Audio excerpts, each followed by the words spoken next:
High, সবাই কেমন আছিস? আশা করছি সবাই ভালো আছিস। আমি জয়ন। তোদের সবাইকে আমার ছোট্ট চ্যানেল বিজ্ঞান শিক্ষাতে স্বাগতম। আজকে তোদের জীবন বিজ্ঞানের সবার যে লাস্ট চ্যাপ্টার যেটা পড়াচ্ছিলাম, অর্থাৎ পরিবেশ, তার সম্পদ ও সংরক্ষণ, এই চ্যাপ্টারে যে পর্যন্ত হয়েছিল তারপরের থেকে আজকে পড়াবো আমি তোদের পপুলেশন, তোদের তারপর পড়াবো ক্রমবর্ধমান জনসংখ্যার যে সমস্যা, তারপর পরিবেশ ও মানব স্বাস্থ্য সম্পর্কে তোদের পড়াবো। খুব সহজ এই অংশটুকু। আর আজকের ক্লাস হয়তো খুব বেশি সময় লাগবে না পড়াতে। এই তিনটে কনসেপ্ট তেমন কিছুই নেই, সামান্য কিছু আছে, সেটা তোদের খুব কম সময়ের মধ্যে শেষ হয়ে যাবে। যাক, এখন আমি তোদের শুরু করছি। দেখ, প্রথমে রয়েছে পপুলেশন। কি আছে? পপুলেশন। এই পপুলেশন শব্দটা এসছে পপুলাস থেকে। এই পপুলাস থেকে যে পপুলেশন শব্দ এসছে, এই শব্দের অর্থ হলো জনগোষ্ঠী। বাংলাতে কি? জনগোষ্ঠী। তাহলে এর যদি আমরা সংজ্ঞা দাঁড় করাই, তাহলে কি আসে? জনগোষ্ঠী হলো কোনো একটা নির্দিষ্ট স্থানে কোনো একটা নির্দিষ্ট প্রজাতির যে সংখ্যা, সেটাকে কি বলা হয়? জনগোষ্ঠী বলা হয়। মনে কর আমি একটা নির্দিষ্ট জায়গা, মনে কর এরকম একটা বক্স আঁকলাম, ঠিক আছে? এরকম একটা বক্স আঁকলাম। এই বক্সের মধ্যে কি রয়েছে? এই বক্সের মধ্যে বিভিন্ন ধরনের প্রাণী রয়েছে। কি কি প্রাণী রয়েছে? মনে কর এই বক্সের মধ্যে কি আছে? হরিণ আছে, তারপরে কি আছে? তারপরে গরু আছে, ছাগল আছে, মানুষ আছে। গরু, ছাগল, ঘোড়া, মানুষ, ঠিক আছে? মাছ, পাখি, বিড়াল সবকিছু আছে, কুকুর সবকিছু আছে, ঠিক আছে? এই যে বক্সটা আঁকলাম, এই বক্সের মধ্যে এই প্রাণীগুলো রয়েছে। এবার মনে কর এই হরিণ রয়েছে 50খানা, গরু রয়েছে কটা? 100টা, মানুষ রয়েছে মনে কর এর মধ্যে 700 জন। এই যে বক্সটা আঁকলাম এর মধ্যে কুকুর রয়েছে মনে কর 200টা কুকুর রয়েছে, ঠিক আছে? তাহলে এই যে বক্সটা আঁকলাম, এটা একটা নির্দিষ্ট জায়গা। এই নির্দিষ্ট জায়গা পপুলেশনের সংজ্ঞাতে কি বললাম? একটা নির্দিষ্ট ভৌগোলিক স্থানে কি থাকে? যে প্রাণীগুলো থাকে, সেই প্রাণীগুলো একটা নির্দিষ্ট প্রজাতির প্রাণী সংখ্যাকেই পপুলেশন বলা হয়। একটা নির্দিষ্ট প্রজাতির, এইখানে যেরকমের একটা নির্দিষ্ট প্রজাতির প্রাণী কোনটা? হরিণ। যদি হরিণকে ধরি, তাহলে এই নির্দিষ্ট ভৌগোলিক স্থানে এই বক্সের মধ্যে হরিণের যে সংখ্যা, সেটা কি হবে? হরিণের পপুলেশন। বুঝতে পেরেছিস? মনে কর তোদের পাড়াতে কি রয়েছে? 50খানা কুকুর রয়েছে। তাহলে সেই 50খানা কুকুরকে কি বলা হবে? তোদের পাড়ায় কুকুরের পপুলেশন বলা হবে। বুঝতে পেরেছিস? তোদের পাড়ায় মনে কর কতজন লোক আছে? মনে কর 200 জন লোক আছে। তাহলে তোদের পাড়ার ওই 200 জন মানুষকে তোদের পাড়ার মানুষের পপুলেশন বলা হবে। বুঝতে পেরেছিস? তাহলে টোটাল যত জীব রয়েছে তাদেরকে বলা হবে না, একটা পার্টিকুলার জীব, একটা নির্দিষ্ট জীব একটা নির্দিষ্ট এলাকায় যে পরিমাণে থাকে, সেটাকেই কি বলা হয়? ওই জীবের পপুলেশন বলা হয় ওই অঞ্চলের ক্ষেত্রে, ঠিক আছে? মনে কর আমাদের ভারতের যেরকমের জনসংখ্যা কত? 140 কোটি, প্রায় তার বেশি হবে।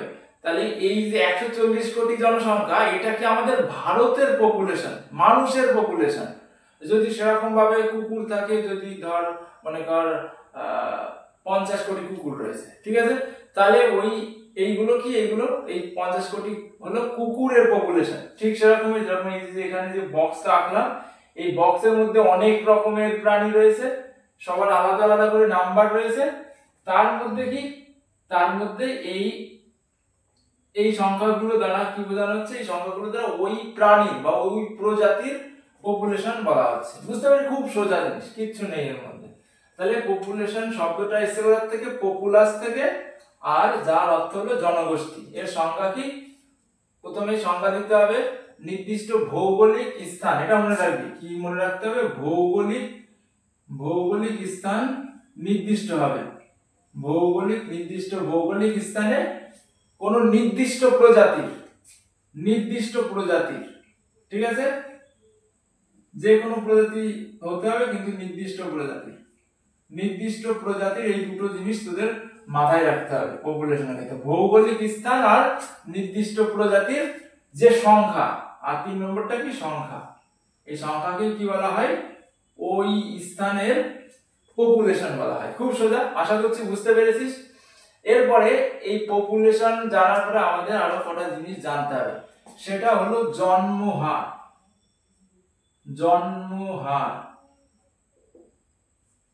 জন্মহার কি? কোন একটা নির্দিষ্ট পপুলেশনে যে পরিমাণে জননের মাধ্যমে ওই প্রজাতির কি হচ্ছে, ওই প্রজাতির নতুন সংখ্যা যুক্ত হচ্ছে। ঠিক আছে? কি? আবার বল, কোন একটা নির্দিষ্ট স্থানে কি হবে? কোন একটা নির্দিষ্ট স্থানে জননের মাধ্যমে কি করতে হবে? জননের মাধ্যমে নতুন করে একক সময়ে যে জনসংখ্যা বৃদ্ধি পাবে বা যুক্ত হবে, সেটাকে কি হবে? সেটাকে বলা হয় জন্মহার। মনে কর এখানে এই যে জায়গাটা এঁকেছিলাম, এই জায়গার মধ্যে প্রথমে ছিল 700 জন মানুষ, তারপরে 1 বছরের মধ্যে এই জনসংখ্যা হয়ে গেল 800। তার মানে কি? নতুন করে 100 জন এই যে স্থান, এই স্থানের মধ্যে নতুন করে 100 জন যুক্ত হয়েছে। তাহলে বলতে পারি যে এই যে স্থানটা বললাম, এই যে স্থান, এটা মনে কর এই স্থান, বা কোনো জায়গার নাম যদি চাস দিতে পারিস। তাহলে এই স্থানে কি হবে? এই স্থানে জন্মহার কত হবে? 100 হবে ওই স্থানের, এই স্থানে জন্মহার। যদি কি হতো? যদি 200 জন জন্মগ্রহণ করতো, যদি কি 1 বছরে যদি 200 জন জন্মগ্রহণ করতো, পরের বছরে যদি এখানে 900 জন হয়ে যেত, তাহলে এই স্থানের কি হতো? জন্মহার কত হয়ে যেত? 200 হয়ে যেত। বুঝতে পেরেছিস আমার কথা? মনে কর এখানে যেমন গরু রয়েছে, মনে কর নেক্সট ইয়ারে, মানে পরের বছর, এটা মনে কর 2025 সালের কথা আমরা বলছি। মনে কর 2026 সালে গুনে দেখলাম যে এই গরুর সংখ্যা কত হয়ে গেছে, এটা হলো 2026 সালে। দেখা গেল গরুর সংখ্যা কত হয়ে গেছে? গরুর সংখ্যা মনে কর 150টা হয়ে গেছে। ঠিক আছে? অর্থাৎ 50টা বৃদ্ধি পেয়েছে। 1 বছর পরে কটা বৃদ্ধি পেয়েছে? 50টা। অর্থাৎ একক সময়ে 50টা বৃদ্ধি পেয়েছে। তাহলে এই যে একক সময়ে 50টা বৃদ্ধি পেয়েছে, এই 50কে কি বলা হবে? গরুর জন্মহার বলা হবে। বুঝতে পেরেছিস? ওটা কিন্তু মানুষের বলা হবে না, যদিও এই স্থান একই স্থান। ক্লিয়ার হয়েছে এই গানটাতে? আবার ঠিক সেই হরিণের ক্ষেত্রেও মনে কর এই বছর, মনে কর 2025 সালে কটা ছিল? 50টা হরিণ। 2026 সালে কটা হয়ে গেল? তাহলে 2026 সালে মনে কর 70 খানা হরিণ হয়ে গেল। তার মানে 1 বছরে কটা বেড়ে গেল? 1 বছরে 20 খানা হরিণ বেড়ে গেল। তাহলে এই স্থানের মধ্যে, এই যে বক্সটা আঁকলাম, এই স্থানের মধ্যে হরিণের জন্মহার কত হলো? হরিণের জন্মহার হলো 20। বুঝতে পেরেছিস? তাহলে জন্মহারের কি সংখ্যা দাঁড়াচ্ছে? একক সময়ে কি হতে হবে? একক সময়ে। দেখেছিস আমি প্রত্যেকবার কি করে নিচ্ছি? 1 বছর নিচ্ছি। প্রথমে এই যে এইগুলো ইউনিটগুলো নিয়েছিলাম, সেটা কি ছিল? 25 সালে। নেক্সট ইয়ারের কথা বলছি যে 26 সালে 70টা হলো। তাহলে 1 বছরে নতুন করে যে পরিমাণে জনসংখ্যা যুক্ত হলো কোন একটা পপুলেশনে, সেটাকে কি বলা হয়? জন্মহার বলা হয়। ক্লিয়ার হয়েছে? তাহলে কি হবে? প্রথম শর্ত হতে হবে একক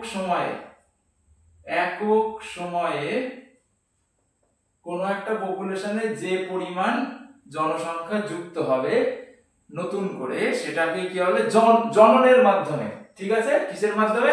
আর একটা জিনিস খেয়াল রাখতে হবে, সেটা হলো জননের মাধ্যমে। আচ্ছা, জননের মাধ্যমে ছাড়াও তো জনসংখ্যা যুক্ত হতে পারে। মনে কর অন্য আরেকটা জায়গা থেকে যদি লোক এসে এর মধ্যে বসবাস শুরু করে, তাহলে সেটাও তো যুক্ত হওয়া হলো না? যদি এই মনে কর এইখানে আরেকটা পপুলেশন রয়েছে, এই জায়গাটাতে আরেকটা, এটা হলো আরেকটা জায়গা, এটা মনে কর বি জায়গা। ঠিক আছে? এটা মনে কর বি জায়গা। এই জায়গার মধ্যেও তো মানুষ আছে,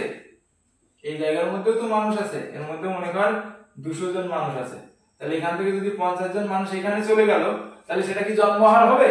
সেটা কিন্তু জন্মহার হবে না। কারণ কি? কারণ এইখান থেকে কিসের মাধ্যমে যাচ্ছে? এখান থেকে ওরা চলে যাচ্ছে, স্থানের পরিবর্তন করছে। কিন্তু জন্মহারের ক্ষেত্রে কি হবে? জন্মহারের মাধ্যমে জননের মাধ্যমে যুক্ত হতে হবে। তবেই সেটাকে জন্মহার বলে। ঠিক আছে, তাহলে প্রথম শর্ত কি, জন্মহারের একক সময়ে যে পরিমাণ জনসংখ্যা যুক্ত হবে আর কি হতে হবে, জননের মাধ্যমে যুক্ত হতে হবে, তবেই সেটাকে কি বলা হবে, তবেই সেটাকে ওই অঞ্চলের জন্মহার বলা হবে। বুঝতে পেরেছিস? জন্মহার ওই জন্যই তো বলছি, কারণ জন্মের মাধ্যমে পপুলেশনে যুক্ত হচ্ছে, তাই না? তার জন্যই তো জন্মহার বলছে, তা নাহলে তো আর জন্মহার বলতো না। বুঝতে পেরেছিস? আচ্ছা, এইবার মনে কর কি হলো, এইবার মনে কর আমি তো প্রত্যেকবার 1 বছরের তথ্য নিচ্ছিলাম।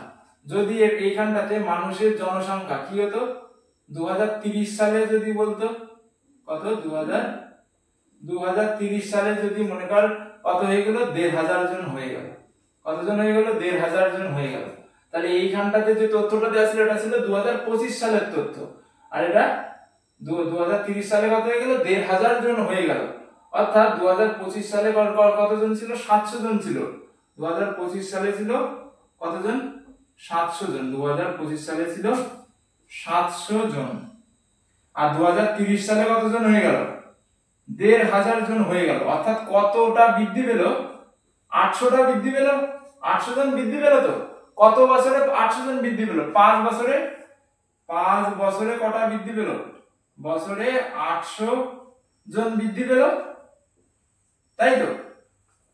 তাহলে আমরা কি জানি, জন্মহার কি জানি, জন্মহার হলো একক সময় বা 1 বছরে, ঠিক আছে, বা 1 মাসে। যদি মাসের ক্ষেত্রে আমরা বের করি, তাহলে আমরা এখানে বছরে বের করছি, তার জন্য বছরের ক্ষেত্রে বের করতে হবে। তাহলে কি হবে, একক সময় মানে কি, 1 বছরে। ঠিক আছে, তাহলে 1 বছরে কতজন বৃদ্ধি পেয়েছে সেটাই কি হবে, সেটাই জন্মহার হবে। তাহলে 5 বছরে 800 জন বৃদ্ধি পেলে 1 বছরে কতজন বৃদ্ধি পেয়েছে, 800 বাই 5, তাই তো, সমান সমান কত হবে, 580, 160 জন বৃদ্ধি পেয়েছে। তাহলে 160 হবে এই অঞ্চলের জন্মহার। বুঝতে পেরেছিস? তাহলে তাহলে কিন্তু 5 বছর দিয়ে দিতে পারে, 10 বছরও দিয়ে দিতে পারে। তাহলে সেটাকে কি বানাতে হবে, 1 বছরে বানাতে হবে, তবেই সেটা কি হবে, তবেই সেটা হবে হলো এই জায়গার কি বলে, জন্মহার। বুঝতে পেরেছিস? কারণ কি 1 বছরে বের করতে হবে, সেটারে 5 বছরে বের করলে, এই তোরা মনে কর পরীক্ষায় দিয়ে দিল 5 বছরে 800 জন বৃদ্ধি পেয়েছে, তাহলে ওই অঞ্চলের জন্মহার কত, 800 জন, 160 জন, 700 জন না 600 জন, এরকম ধর দিয়ে দিল পরীক্ষায়। তাহলে কি করবি, তাহলে কি এখানে 800 জনের টিক দিবি, 800 জনের টিক দিলে কিন্তু ভুল হয়ে যাবে। তাহলে কত জনের টিক দিতে হবে, তাহলে প্রথমে 5 বছরের থেকে 1 বছরে পরিণত করে নিতে হবে, তবেই কি হবে, তবেই আমরা কি পাবো, জন্মহার পাবো। যদি এটা কি হতো, 2030 এর বদলে যদি 35 সাল দেওয়া থাকতো, যদি বলে দিত 35 সালে কতজন হয়েছে, 35 সালে 1500 জন হয়ে গেছে, 35 সালে 1500 জন হয়ে গেছে। তাহলে কত বছরে হলো 1500 জন, 35 সাল, অর্থাৎ 10 বছরে কি হয়েছে, তাহলে 10 বছরে 800 জন বৃদ্ধি পেয়েছে। তাহলে 10 বছরে বের করলে তো হবে না, আমাদের কত বছরে বের করতে হবে, 1 বছরে বের করতে হবে। তাহলে 1 বছরে কতজন বৃদ্ধি পেয়েছে সেটা বের করতে হবে। তার মানে কি 1 বছরে বৃদ্ধি পেয়েছে 800 জন। তাহলে ওই 800টাই কি হবে, ওই 800টাই হবে, সরি ওই 80টা হবে আর জন্মহার। বুঝতে পেরেছিস? তাহলে ক্লিয়ার এখানটাতে, কোনো সমস্যা নেই। আচ্ছা, আমি আরেকটা एग्जांपल দিয়ে দিচ্ছি, তাহলে তোদের আরো ক্লিয়ার হয়ে যাবে। মনে কর এই যে গরু, এই গরুর এখানে কটা দিয়েছিল, 100টা। এটা কত সালের তথ্য দেওয়া ছিল, 25 সালের। তাহলে মনে কর আরেকটা তথ্য দেওয়া হয়েছে 2035 সালে গরুর সংখ্যা দাঁড়ালো কত, 500টা। ঠিক আছে, তাহলে কি হবে, তাহলে কত বছরে বেড়েছে, তাহলে 2035 মাইনাস 2025 সমান সমান কত হচ্ছে, 10 বছর। 10 বছরে কটা বেড়েছে, 10 বছরে বেড়েছে হলো, এখানে কত ছিল, 500 মাইনাস 100 সমান সমান কটা বাড়লো, 400টা। 400টা বেড়েছে, তাহলে 10 বছরে বেড়েছে 400টা, তাহলে 1 বছরে কটা বাড়বে, 400 বাই 10 সমান সমান 40টা। তাহলে এই 40ই কি হবে, জন্মহার হবে। বুঝতে পেরেছিস? তাহলে এখানে এই 400টা কিন্তু জন্মহার হবে না, কারণ কি, আমাদের জন্মহার বের করতে কি করে, একক সময়। একক সময় মানে কি, যে সময়টা দেওয়া থাকবে সেই সময় দিয়ে কি করতে হবে, ভাগ করে একক বের করে নিতে হবে। বুঝতে পেরেছিস? তাহলে এখানটাতে আচ্ছা, এই যে এইগুলো আমি কি করেছি, ঐকিক নিয়মের মাধ্যমে করেছি। এবার তোদের কি আছে, তোদের বই একদম সরাসরি সূত্র দেওয়া রয়েছে, সেই সূত্রের মাধ্যমেও তোরা করতে পারিস।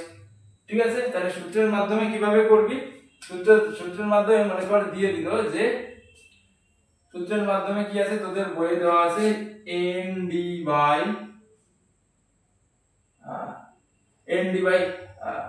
কি দেওয়া আছে, এন ডি বাই টি, বুঝতে পারলি, এরকমের সূত্র দেওয়া রয়েছে। তাহলে এইখানটাতে এন ডি দ্বারা কি বোঝাচ্ছে, এন ডি দ্বারা বোঝাচ্ছে হলো নতুন করে কি হয়েছে, জন্ম হয়েছে। এন ডি দ্বারা কি বোঝাচ্ছে, এন ডি দ্বারা বোঝাচ্ছে হলো নতুন করে জন্মগ্রহণ করেছে। কোথায় জন্মগ্রহণ করেছে, পপুলেশনে জন্মগ্রহণ করেছে। আর টি দ্বারা কি বোঝাচ্ছে, কত সময় ধরে তারা জন্মগ্রহণ করেছে, 5 বছর ধরে না 10 বছর ধরে নাকি 1 বছর ধরে না 3 বছর ধরে। তার মানে কি, এটা হলো জন্মহারের সূত্র। ঠিক আছে, এন ডি বাই টি। এই এন ডি কে তোরা শুধুমাত্র এন দিয়েও প্রকাশ করতে পারতিস, এন বি দিয়েও প্রকাশ করতে পারতিস, এন পি দিয়েও প্রকাশ করতে, যেটা খুশি, কিন্তু এটার মানে কি সেটা তোর বুঝতে হবে। বুঝতে পেরেছিস? মনে কর পরীক্ষায় এরকমের প্রশ্ন আসলো, বলে দিল যে 5 বছরে একটা পপুলেশনে 500 জন কি হয়েছে, যুক্ত হয়েছে। কি প্রশ্ন আসলো, মনে কর 5 বছরে একটা পপুলেশনে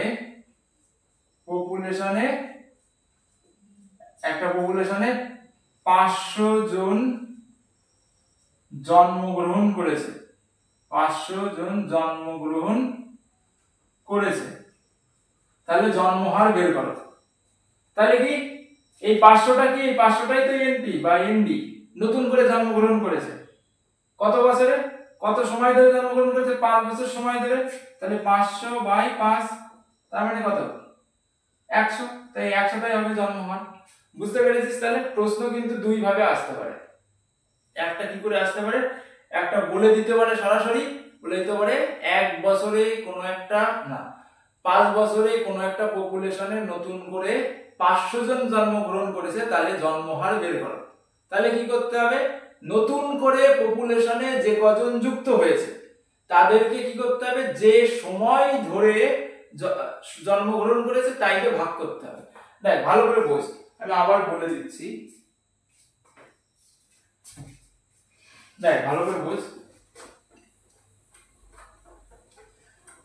মনে কর এখানে একটা কি রয়েছে, পপুলেশন রয়েছে।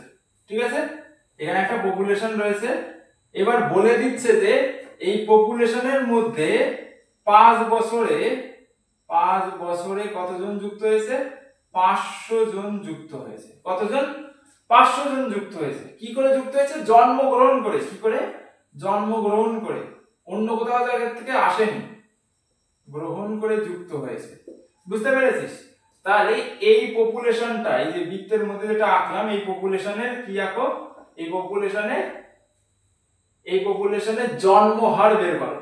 তাহলে কি করতে হবে, আমরা কি জানি, আমরা জানি যে জন্মহারের সূত্র কি, এনডি বা এনডি দ্বারা কি প্রকাশ করেছে, নতুন করে যতজন পপুলেশনে যুক্ত হয়েছে। নতুন করে কজন যুক্ত হয়েছে, 500 জন যুক্ত হয়েছে। কত সময়ে যুক্ত হয়েছে, টি হলো সময়, কত সময়ে যুক্ত হয়েছে, 5 বছরে। তাহলে কত হবে, এনডি বাই টি হবে। তাহলে 500 বাই 5। বুঝতে পেরেছিস? ক্লিয়ার হয়েছে এখানটাতে? আচ্ছা, তোরা এইভাবেও করতে পারিস, ঐকিক নিয়মে দিয়ে এইভাবেও করতে পারিস। এইভাবে কখন করবি, যখন ধর সময় দিয়ে দিল, মনে কর বলে দিল 2025 সালে এতগুলো জনসংখ্যা ছিল, 35 সালে এতগুলো জনসংখ্যা হলো। তাহলে কি করতে হবে, দুইজনের এই 2 সালের মধ্যে কতটা বৃদ্ধি পেয়েছে সেটা বের করতে হবে। সেটা বের করতে কি করে, বিয়োগ করে, এখানে যেমন বিয়োগ করে বের করেছি। তারপরে কি করতে হবে, 1 বছরে কতজন বৃদ্ধি পেয়েছে সেটা বের করে, যেহেতু একক সময়ে বের করতে হবে, একক সময়ে জননের মাধ্যমে। বুঝতে পেরেছিস? তাহলে এটাই কি হবে, জন্মহার। খুব ইম্পর্টেন্ট, এখান থেকে কিন্তু প্রশ্ন আসে। আশা করছি তোরা বুঝতে পেরেছিস। আমি আরেকটা एग्जांपल দিয়ে দিচ্ছি, ঠিক আছে? তাহলে একদম ক্লিয়ার হবে। মনে কর এইখানে কি রয়েছে, এইখানে আরেকটা পপুলেশন দেওয়া রয়েছে। এই পপুলেশনে কি রয়েছে, এই পপুলেশনে 200 জন কি হয়েছে, 20 বছরে 200 জন জন্মগ্রহণ করেছে, নতুন করে জন্মগ্রহণ করেছে। ঠিক আছে, তাহলে এই যে অঞ্চলটা, এই যে বি স্থান, এই স্থানের জন্মহার কত হবে? জন্মহার কত হবে? তাহলে এক বছরে কতজন জন্মগ্রহণ, সেটাই তো। তাহলে জন্মহারের সূত্র আমরা কি জানি? এনডি বাই টি জানি। এনডিটা কি? নতুন করে যতজন জনসংখ্যা গ্রহণ করে, নতুন করে যতজন যুক্ত হয়েছে, নতুন করে কতজন যুক্ত হয়েছে? 20 জন, সরি 200 জন যুক্ত হয়েছে। আর কত বছরে 200 জন যুক্ত হয়েছে? টি সমান সমান 20 বছরে। তাহলে কি হবে? জন্মহারের সূত্রতে যদি ফেলে দিই তাহলে 200/20 সমান সমান কত হবে? 10। তাহলে এই সূত্রটা তোদের বইয়ে দেওয়া আছে। আবার তোদের প্রশ্ন যদি একটুখানি কঠিন করে তখন কি করে দিতে পারে? তখন দুটো সময় দিয়ে, দুটো সাল দিয়ে দিতে পারে। দুটো সালে বলে দিতে পারে এই সালে এতজন জনসংখ্যা ছিল, এই সালে এতজন জনসংখ্যা ছিল।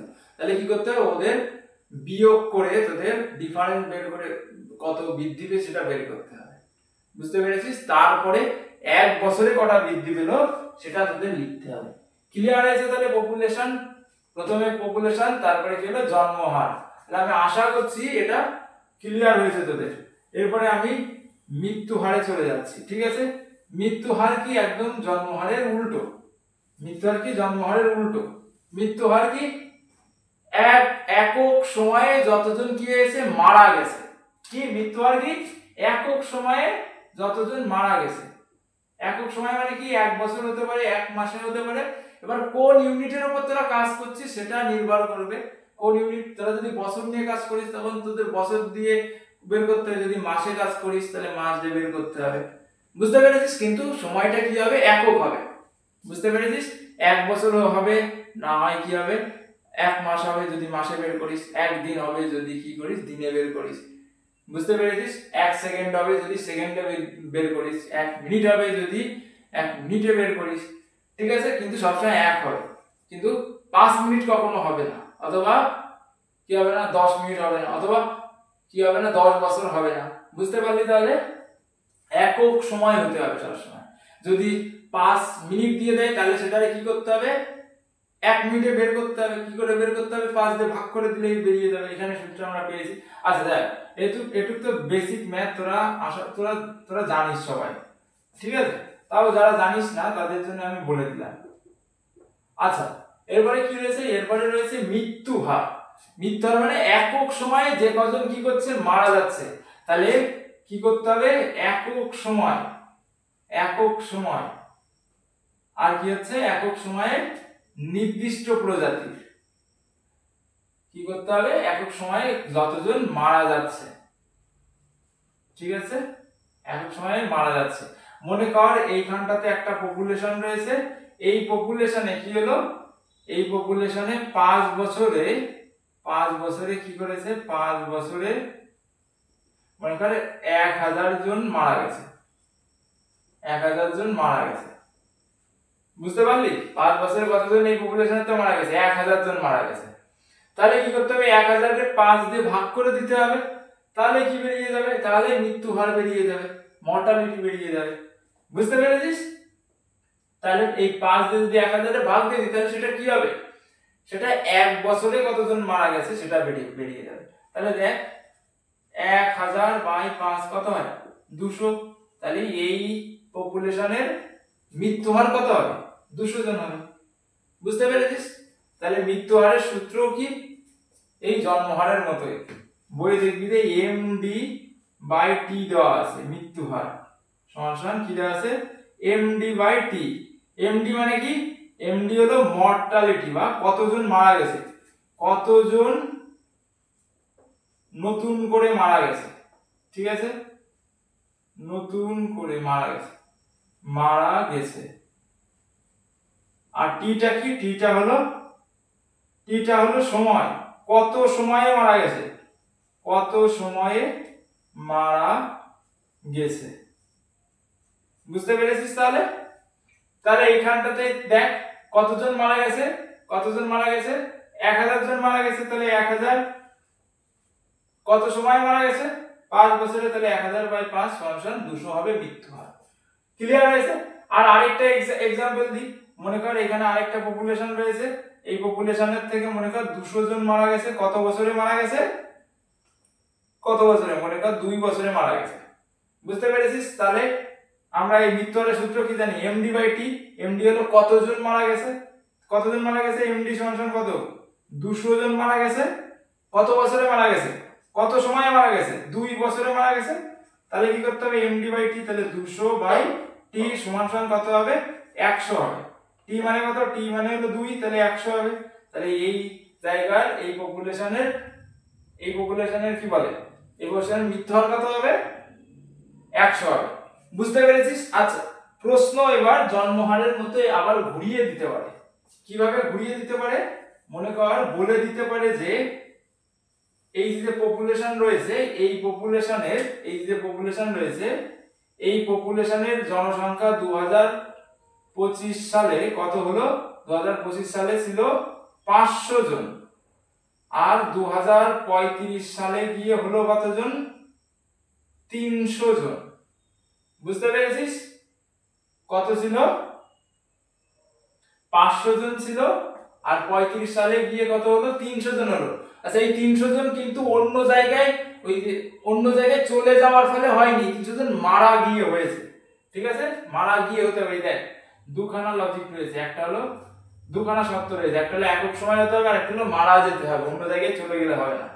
তাহলে কি হবে, তাহলে দেখ, তাহলে কি করতে হবে, 2025 সালের থেকে 35 সাল পর্যন্ত কত সময় হলো, 10 বছর সময় হলো। 10 বছর সময়ে কতজন মারা গেল, 200 জন মারা গেল। 10 বছর সময়ে যদি 200 জন মারা যায়, 1 বছর সময়ে কতজন মারা যাবে, 200/10 সমান কত হবে, 20। তাহলে 20 হবে এই স্থানের কি, এই স্থানের মৃত্যু হার। বুঝতে পেরেছিস? তাহলে আচ্ছা, আমি আরেকটা एग्जांपल দিই।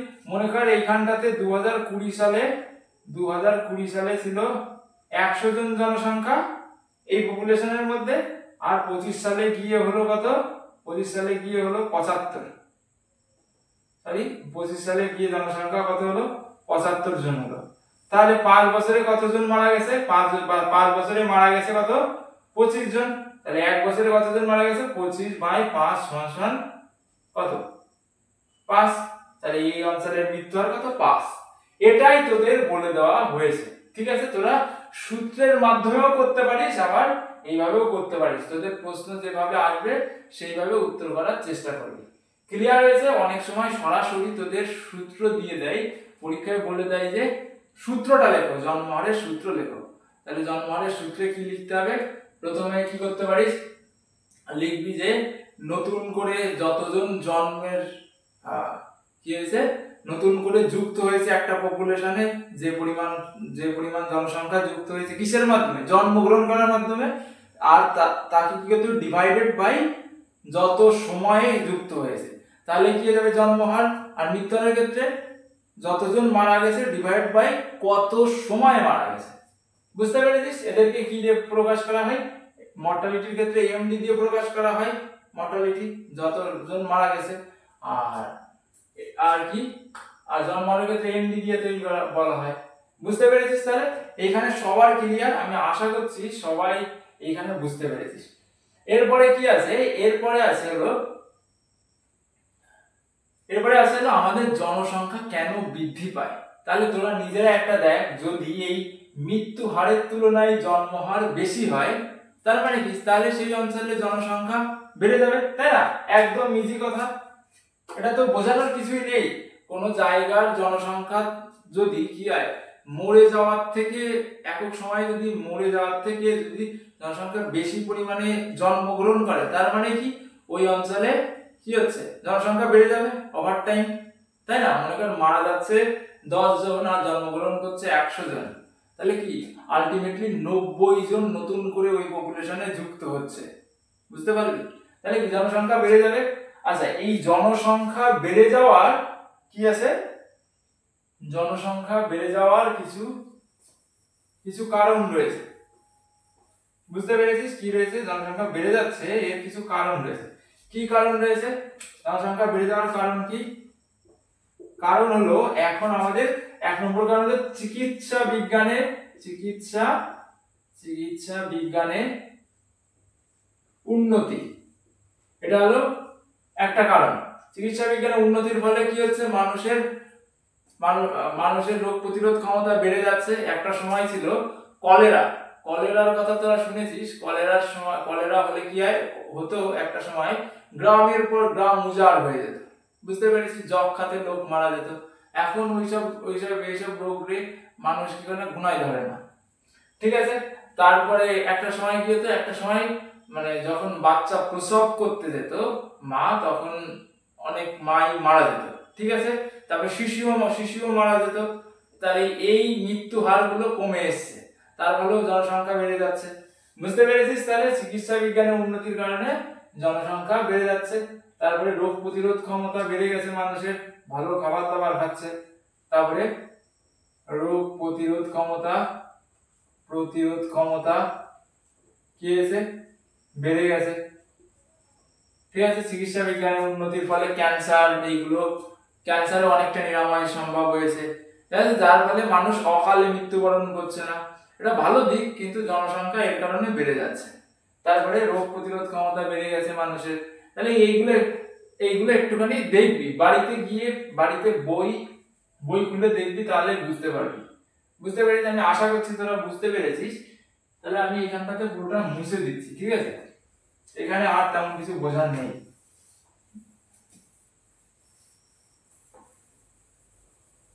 আচ্ছা, এরপরে কি হয়েছে, ক্রমবর্ধমান জনসংখ্যা, এই জনসংখ্যা বাড়ার ফলে কি কি সমস্যা হচ্ছে, ঠিক আছে।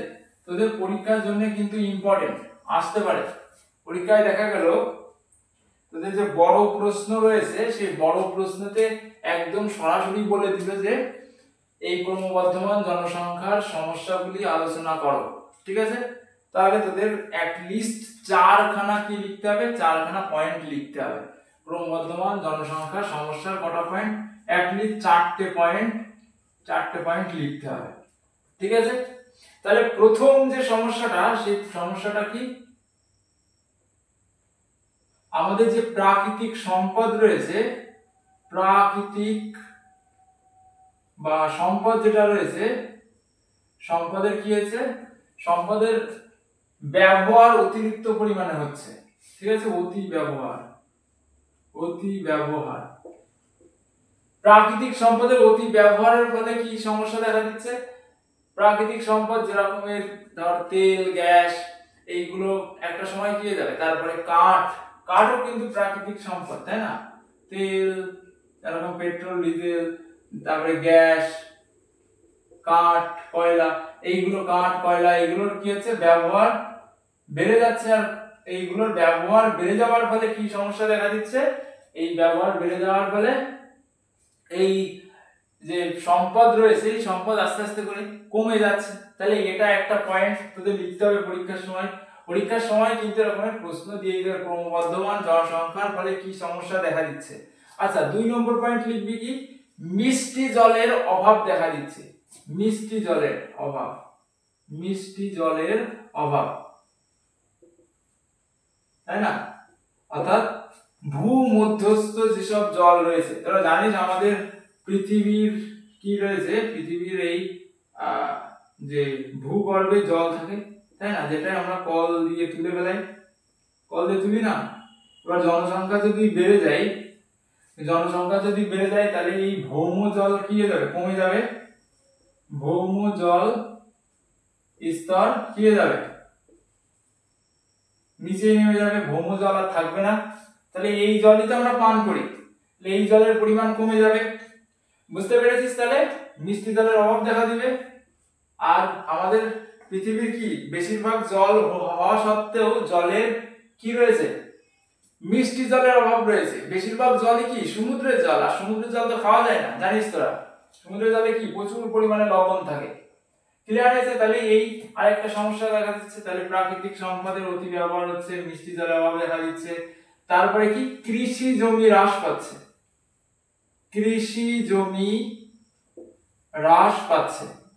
পাচ্ছে।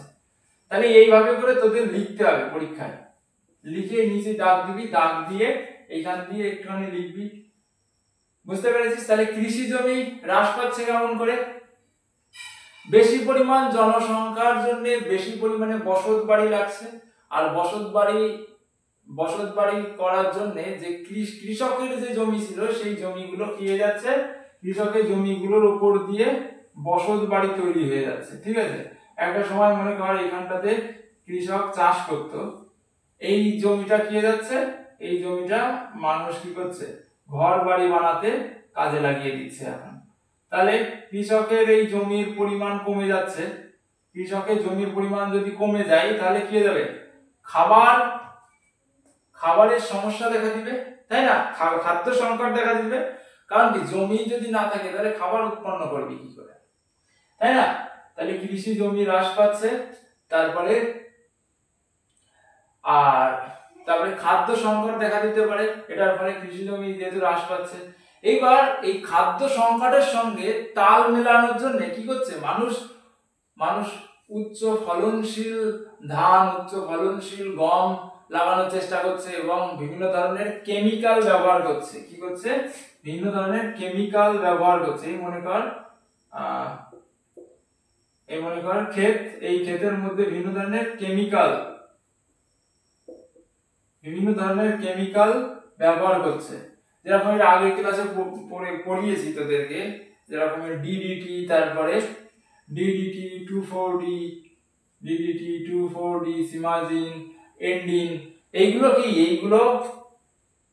এইগুলো এতে ব্যবহার করলে মাটিতে বসবাসকারী বিভিন্ন ধরনের ভালো অণুজীব রয়েছে, যে ভালো অণুজীবগুলো ছিল সেইগুলো মারা যাচ্ছে। তাহলে মাটির উর্বরতা শক্তি হ্রাস পাচ্ছে, মাটির উর্বরতা শক্তি হ্রাস পাচ্ছে। বুঝতে পারছিস, এই উর্বরতা শক্তি হ্রাস পেলেও কি যাচ্ছে, সেটাও আমাদের একটা সমস্যা। তাহলে এই ক্রমবর্ধমান জনসংখ্যার ফলে এই এতগুলো সমস্যা। প্রথমে কি হলো, প্রাকৃতিক সম্পদের অতি ব্যবহার করার ফলে এই তেল গ্যাস কাঠ কয়লার জন্য কি হয়ে যাচ্ছে, এই যে ব্যবহার করছে যেই, তখন এইগুলোর পরিমাণ কমে যাচ্ছে।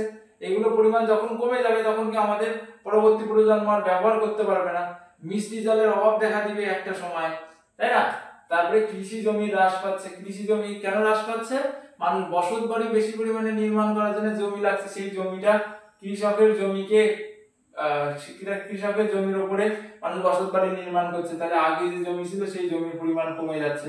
এরপরে কি হচ্ছে, বেশি পরিমাণে খাদ্য সংকট দেখা দিচ্ছে। তাহলে 4 নম্বর কি, খাদ্য সংকট। আর এই খাদ্য সংকটের থেকে বাঁচার জন্য কি করছে, মানুষের যে কৃষি জমি রয়েছে সেই কৃষি জমিতে বেশি পরিমাণে কি বিভিন্ন ধরনের কেমিক্যাল, তারপরে বিভিন্ন ধরনের সার প্রয়োগ করছে, কেমিক্যাল সার প্রয়োগ করছে, যার ফলে মাটিতে বসবাসকারী বিভিন্ন ধরনের যে ভালো অণুজীব ছিল তারা মারা যাচ্ছে, তার ফলে মাটির উর্বরতা শক্তি হ্রাস পাচ্ছে। বুঝতে পেরেছিস, তাহলে এটাও একটা সমস্যা। এরপরে কি রয়েছে, এরপরে আবার এই কেমিক্যাল গুলো মাটির সঙ্গে মিশে জলকে দূষিত করছে, এগুলো আগেই পড়িয়েছি তোদের, মাটি দূষণ হচ্ছে। আচ্ছা দেখ 5 নম্বরে দেখ কি হচ্ছে, খাদ্য। এরপরে কিছু মানুষের রোগ, বিভিন্ন ধরনের রোগ দেখা দিচ্ছে, মানুষের শরীরে রোগ দেখা দিচ্ছে বিভিন্ন ধরনের।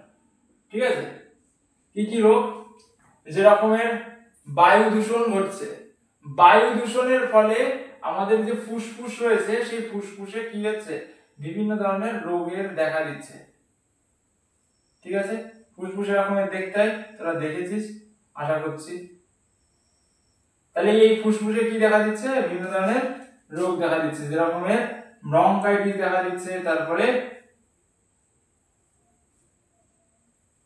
কি ক্যান্সার দেখা দিচ্ছে, কারণ কি বায়ু দূষণ হচ্ছে তো, তার ফলে ক্যান্সার দেখা দিচ্ছে। তাহলে এইগুলো তোরা জানিস, তাহলে এই রোগগুলোর কথা তোদের পরীক্ষায় লিখতে হবে, বিভিন্ন ধরনের রোগ যেমন ক্যান্সার, ব্রঙ্কাইটিস। আচ্ছা, এরপরে কি আছে, রোগের কথা বিভিন্ন ধরনের। তারপরে জল দূষণের ফলে মানুষের, এর ফলে তো জলও দূষণ হচ্ছে, তার ফলেও মানুষের রোগ দেখা দিচ্ছে, যেরকম আর্সেনিকের ফলে আমাদের যে ত্বক রয়েছে, ত্বক মানে কি চামড়াতে ক্যান্সার হয়, এবং ব্ল্যাক ফুট ডিজিজ নামে একটা ডিজিজ বা রোগ হয়, সেটাতে কি হয়, হাত পায়ের তালুতে কালো কালো দাগ হয়ে যায়, এরকম দাগ করছে না, এরকম কালো কালো ফোঁটা ফোঁটা হয়ে যায়। তোরা দেখতে পাচ্ছিস কিনা আমি বলতে পারছি না, দেখ এই যে এরকমের কালো কালো হয়ে যায়, বুঝতে পেরেছিস, এই যে এরকমের দেখতে পাচ্ছিস হয়তো। এবার এই একটা সময় এটা কিসের জন্য হয়, আর্সেনিকের ফলে হয়, বুঝতে পেরেছিস। এবার এটা অনেক দিন ধরে যদি মানুষ এই আর্সেনিক যুক্ত জল খায় তাহলে কি হয়, এই ব্ল্যাক ফুড ডিজিজের থেকে ক্যান্সার হয়ে যেতে পারে, বুঝতে পেরেছিস। তাহলে বিভিন্ন ধরনের রোগ যেরকমের ক্যান্সার, ব্রঙ্কাইটিস, অ্যাজমা, ঠিক আছে, ব্ল্যাক ফুড ডিজিজ, তাহলে এইগুলো কি দেখা দিচ্ছে, এইগুলো সমস্যা দেখা দিচ্ছে, বুঝতে পেরেছিস। তাহলে আশা করছি তোরা বুঝতে পেরেছিস। তাহলে এটা কিন্তু পরীক্ষার জন্য খুব ইম্পর্টেন্ট। আচ্ছা,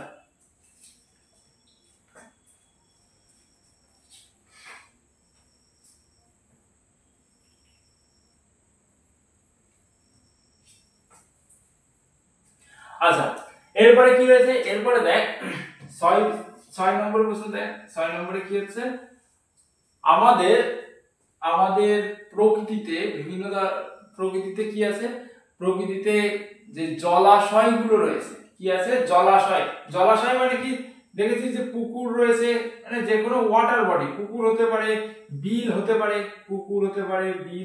ঝিল হতে পারে, পুকুর, বিল, ঝিল, ঠিক আছে, এইগুলো সব কি ওয়াটার বডি। একটা সময় কি ছিল, একটা সময় প্রচুর পরিমাণে মানুষের মানে বেশিরভাগ মানুষ যাদের একটুখানি ধর জমি থাকতো তাদের বাড়ির পাশেই পুকুর থাকতো, ঠিক আছে। ওই পুকুরে কি করতো, ওই পুকুরে মাছ চাষ করতো, তারপরে ওখানেই আবার কি বলে হাঁস পালন করতো, যার ফলে কি হতো, ওদের পরিবারের চাহিদা মিটে যেত, প্রোটিনের যে চাহিদা ছিল সেই চাহিদা মিটে যেত। কিন্তু এখন মানুষের যেহেতু জমির দাম বেড়ে গেছে, জমির চাহিদা বেড়ে গেছে, জনসংখ্যা বেশি, তার কারণে ওই পুকুরগুলো বুঝিয়ে দিচ্ছে, ভরাট করে দিচ্ছে, মাটি দিয়ে ভরাট করে দিচ্ছে। ভরাট করে দেওয়ার ফলে কি সমস্যা দেখা দিচ্ছে, বন্যার মতো সমস্যা দেখা দিচ্ছে, ঠিক আছে। কি সমস্যা দেখা দিচ্ছে, বন্যা। কারণ কি, অতি বৃষ্টি যখন হতো সেই সময়টাতে এই পুকুরগুলো ওই জলকে সংরক্ষণ করে রাখতো, সংরক্ষণের কাজে ব্যবহার করা হতো। কিন্তু যেহেতু ওই ওয়াটার বডি গুলোই থাকছে না, পুকুর, বিল, ঝিল এগুলো থাকছে না, তখন কি হয়ে যাবে, তখন আর এই পুকুর, তখন আর এই জলটা কোথায় যাবে, এই যে জলের ওভারফ্লো, সেই ওভারফ্লো বন্যার সৃষ্টি করবে। আচ্ছা, আরেকটা জিনিস হলো, এই যে পুকুর, বিল, ঝিল, জলাশয়, এইগুলোকে কি বলা হয়, আমাদের প্রকৃতির বৃক্ষ বলা হয়। খুব ইম্পর্টেন্ট পরীক্ষায়, প্রকৃতির বৃক্ষ মানে কি, কিডনি।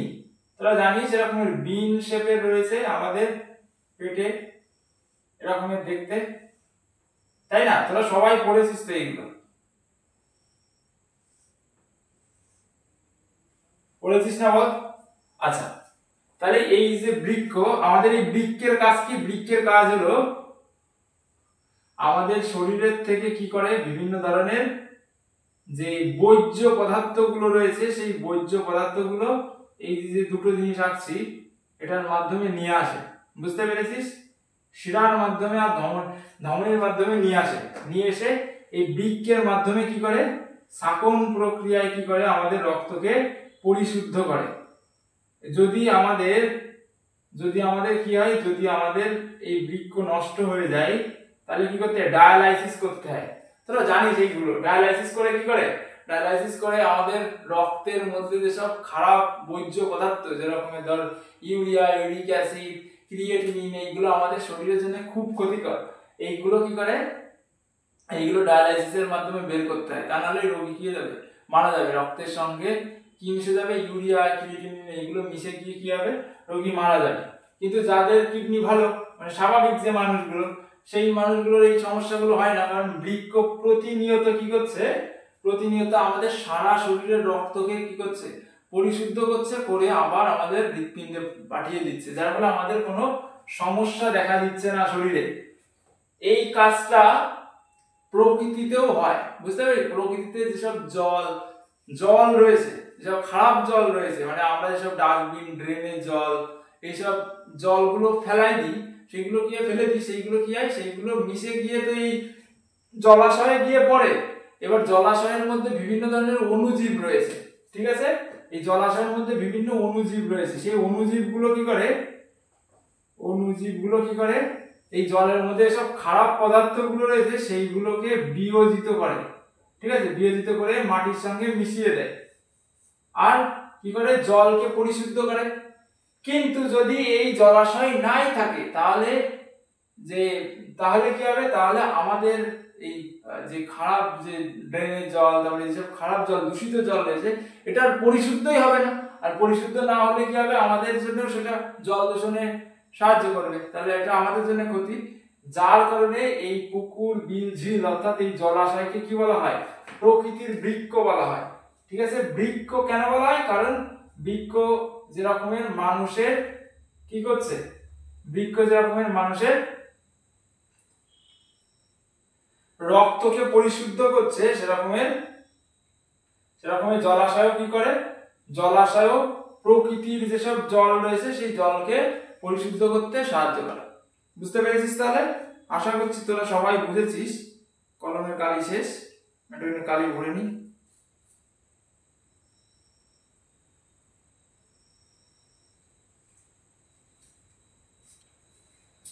ক্লিয়ার আছে? তাহলে এটা কিন্তু পরীক্ষার জন্য খুব ইম্পর্টেন্ট, কেন জলাশয়কে প্রকৃতির বৃক্ষ বলা হয়।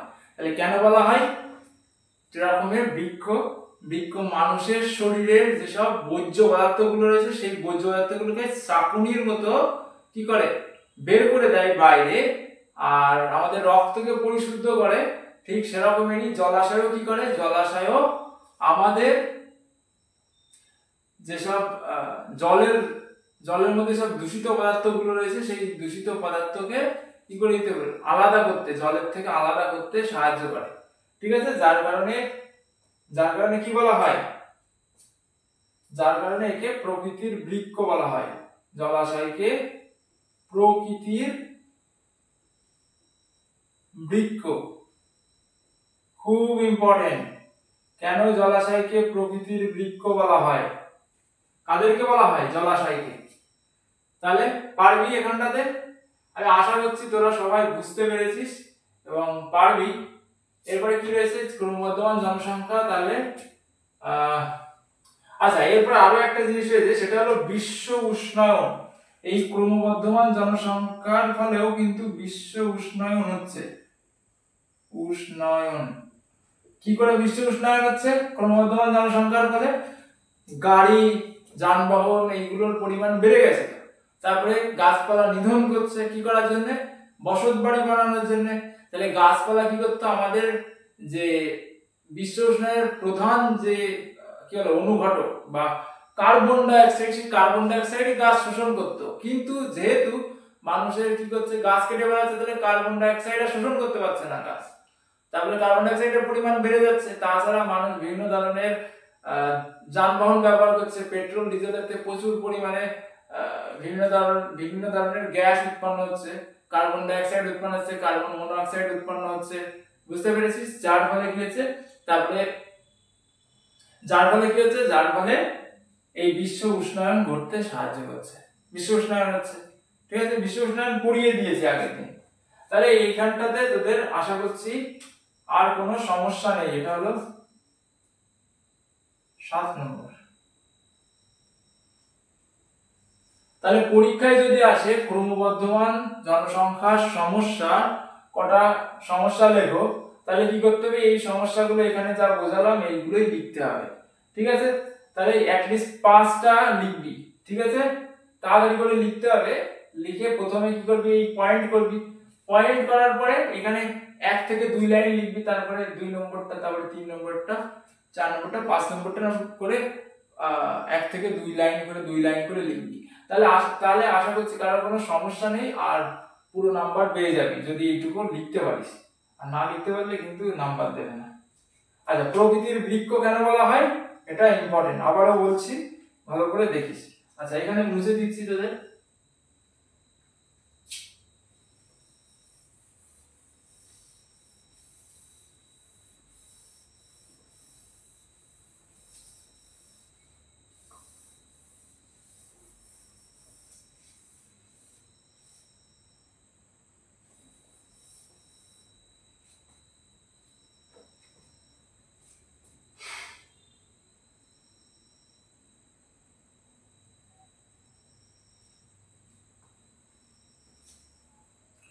আচ্ছা, এরপরে কি আছে, পরিবেশ ও মানব স্বাস্থ্য। পরিবেশের সঙ্গে আমাদের মানুষের স্বাস্থ্যের কি রয়েছে, সম্পর্ক রয়েছে। পরিবেশ যদি কখনো কোনো ভাবে খারাপ হয়ে যায় তাহলে আমাদের সেই এফেক্টটা, খারাপ এফেক্টটা আমাদের শরীরের মধ্যেও পড়বে, তাই না? মনে করো যদি বায়ু দূষণ হয়, আগেই বললাম, বায়ু যদি দূষণ হয় তাহলে বিভিন্ন ধরনের রোগ, যেরকম অ্যাজমা, ব্রঙ্কাইটিস, তারপরে এই রোগগুলো হতে পারে। যদি জল দূষণ হয়, টাইফয়েড, কলেরা, এই রোগগুলোতে কিডনিতেও সমস্যা হয়ে যেতে পারে, ঠিক আছে? তাহলে তারপরে কি হয়, তারপরে ডিডিটির ফলে তাহলে জানি জৈব বিবর্ধন বা জীব বিবর্ধন হয়। তারপরে বিভিন্ন ধরনের কেমিক্যাল আছে, যে কেমিক্যাল আছে যেরকমের ধর ক্যাডমিয়ামের থেকে ইটাই রোগ হচ্ছে, সিসার থেকে ডিসলেক্সিয়া রোগ হচ্ছে, তারপরে কি বলে, তারপরে তোদের মাটিতে যেসব বল মাটিতে যেসব কি আছে ব্যাকটেরিয়া আছে, ক্লস্ট্রিডিয়াম টিটেনি, তারপরে টিটেনাস বা ধনুষ্টঙ্কার রোগ হচ্ছে, বুঝতে পেরেছিস? তাহলে এইগুলো একটুখানি মনে রাখতে হবে। আর্সেনিকের ফলে ব্ল্যাক ফুট ডিজিজ হচ্ছে, এইগুলো কি হচ্ছে, এইগুলো আমাদের পরিবেশ যদি দূষিত হয় তাহলে আমাদের শরীরেও সেটার ইম্প্যাক্ট করছে। তো আর সব থেকে বড় যে রোগটা সেটা হলো ক্যান্সার। এটার জন্য কি হচ্ছে, ক্যান্সারেরও সৃষ্টি হয়ে যাচ্ছে। তোরা জানিস বিভিন্ন ধরনের কেমিক্যাল আছে, যে কেমিক্যাল গুলো ক্যান্সার তৈরি করতে কি করে, সাহায্য করে। তাহলে এইগুলোর সম্পর্কে আমরা জানবো, এই পরিবেশের সঙ্গে মানব স্বাস্থ্যের যেসব ভূমিকা রয়েছে, অর্থাৎ কিভাবে যুক্ত, সেটা সম্পর্কে আমরা জানবো। আচ্ছা দেখ, প্রথমে আমি অ্যাজমার কথা তোদের বইয়ে দেওয়া আছে, অ্যাজমা। আচ্ছা অ্যাজমা কি? অ্যাজমা হলো, দেখ আমাদের প্রথমে আমাদের যে ফুসফুসটা রয়েছে, ফুসফুসটা একটুখানি ভালো করে বুঝতে হবে, তাহলে অ্যাজমা ভালো করে বুঝতে পারবে, ঠিক আছে? আমি এখন ডিটেইলসলি আলোচনা করব না এই নিয়ে, কারণ এটা হলো ফুসফুসের না, যদি এর পরে যখন আলোচনা করব অন্য ভিডিওতে ফুসফুস সম্পর্কে আলোচনা করব, কিন্তু তোদের আজকে ফুসফুসের কোনো ক্লাস না, যার কারণে ফুসফুস নিয়ে অত আলোচনা করব না, কিন্তু একটা ওভারঅল ধারণা তোদের লাগবে। তোরা এইগুলো পড়ে আসা উচিত, কিন্তু বেশিরভাগই পড়িস না।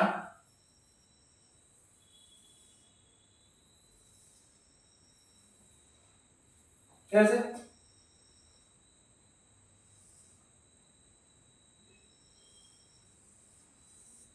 এই মনে কর আমাদের ফুসফুস একটা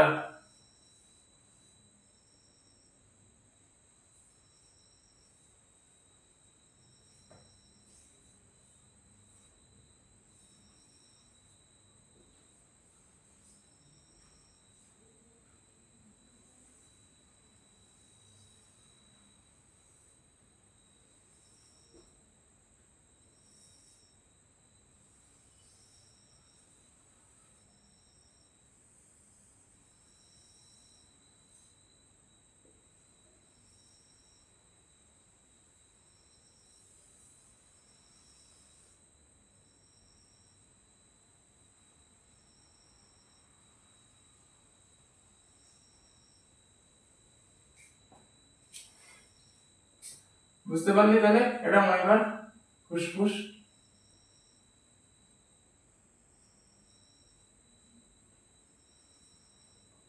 আচ্ছা এটাকে ট্রাকিয়া বলে, ট্রাকিয়া। এটা হলো ব্রোঙ্কিওল, ব্রোঙ্কিওল। এটা হলো অ্যালভিওলাই, অ্যালভিওলাই, ঠিক আছে? আর এটা হলো ব্রোঙ্কাস, ব্রোঙ্কাস।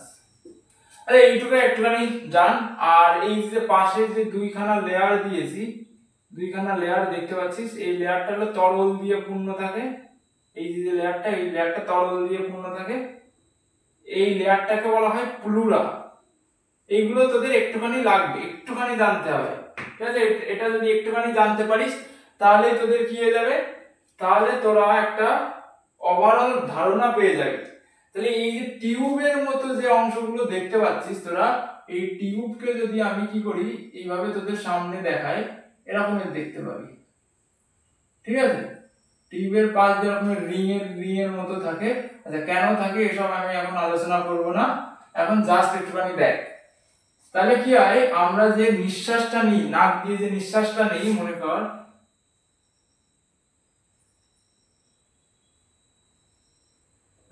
আমাদের নাক, এটা হলো মুখ, এইখান দিয়ে কি থাকে, ভিতরে একটা প্যাসেজ থাকে, আর এইখান দিয়ে আমাদের দুখানা নালী থাকে, একটা হলো খাদ্য নালী আর একটা হলো এই এই যে নালীটা দেখতে পাচ্ছিস এই নালীটা, ঠিক আছে, ট্রাকিয়া। তাহলে কি হয়, এই নালীটা এরকমের ছিদ্র থাকে, ঠিক আছে, এই নালীর ফাঁকা দিয়ে কি ঢুকে যায়, এই নালীর ফাঁকা দিয়ে বাতাসের যে অক্সিজেন গুলো থাকে সেই অক্সিজেন গুলো এই নালী দিয়ে অর্থাৎ এই ট্রাকিয়ার মধ্যে দিয়ে ঢুকে যায়। বুঝতে পেরেছিস?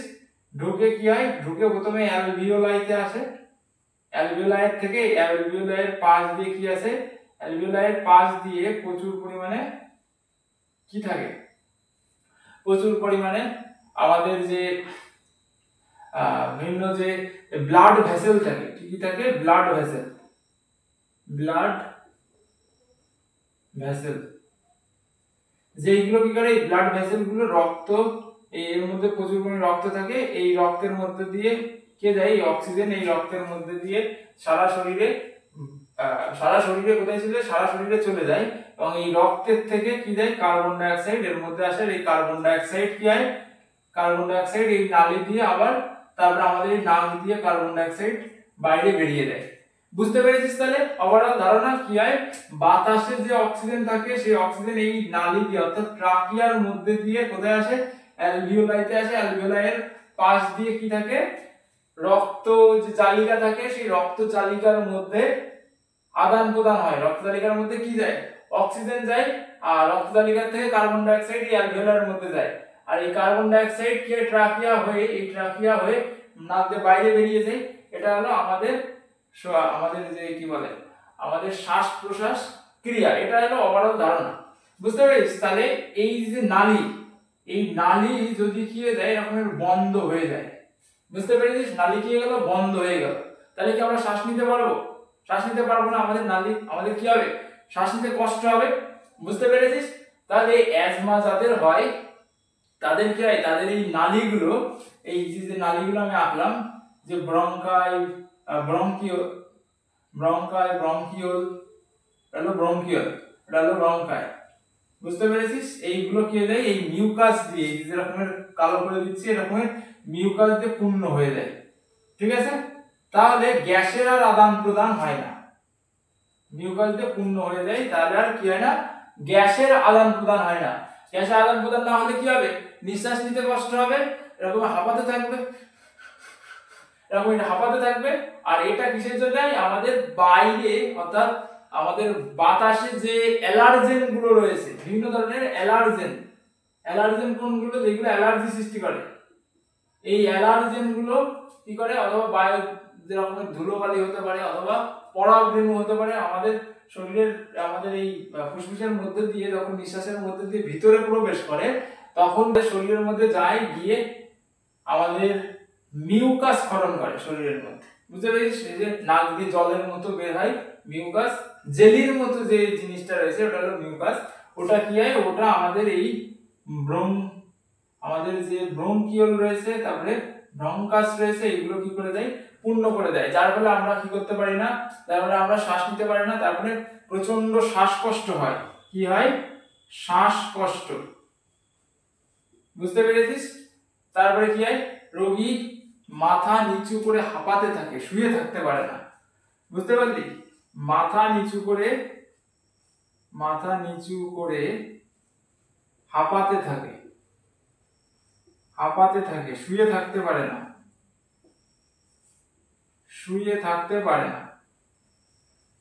তাহলে এই সমস্যাগুলো দেখা যায়। বুঝতে পেরেছিস? তাহলে কেন এই সমস্যাটা দেখা যায়, কারণ এই টিউব গুলোই তো বন্ধ হয়ে গেছে। কি দিয়ে বন্ধ? মিউকাস দিয়ে বন্ধ হয়ে গেছে। কি দিয়ে বন্ধ হয়ে গেছে?